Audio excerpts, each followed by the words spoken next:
Je suis ravi de vous retrouver encore une fois aujourd'hui pour cette longue série de vidéos d'anatomie énergétique des formations énergie, pour une vidéo consacrée aujourd'hui à la description du vaisseau luo du poumon. Shou Taiyin Luo Mei.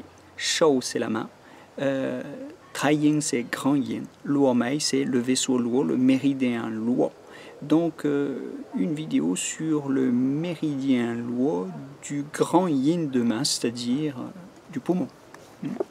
Alors je vous donne une description de ces deux luos, longitudinal et transversal. Alors le méridien principal, Shou Taiyin, se sépare au point Lietue, aux 7 poumons, situé sur le bord externe du radius, à une distance et demie, au-dessus du pli antérieur du poignet, et se divise à partir de là en luo longitudinal et luo transversal. Alors je parle toujours dans la vieille terminologie radius, mais vous transposerez l'ulna pour les modernes. Le luo longitudinal entre au niveau de l'apophyse styloïde. Il se dirige vers la main, se ramifie dans l'éminence thénare et gagne l'angle inguéal externe de l'index pour se relier au méridien principal du Shaoyangming, c'est-à-dire méridien du gros intestin, au point Shaoyang. Shaoyang, c'est le 1 gros intestin.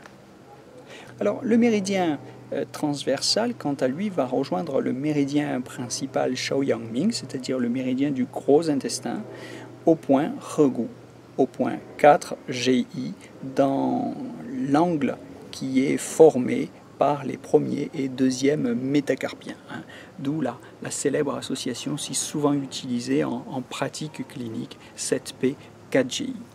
Voilà.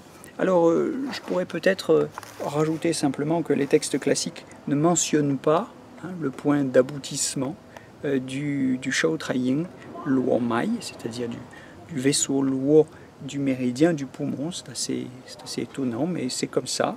Il est généralement admis que ce luo transversal réalise une jonction entre Lietue, le 7 poumons, et Regu, le 4 GI, point Yuan du méridien principal du Shaoyangming. Voilà, et c'est d'ailleurs ce qui nous intéresse, puisqu'en pratique, vous savez que cette association, cette P4GI, est vraiment une association classique, très utilisée. Voilà, j'espère que cette petite vidéo de présentation du vaisseau luo du poumon vous a été utile, et je vous donne rendez-vous pour une prochaine vidéo de présentation, découverte, d'études ou de révision si vous êtes déjà étudiant en médecine chinoise. Je vous souhaite une bonne journée. À très bientôt.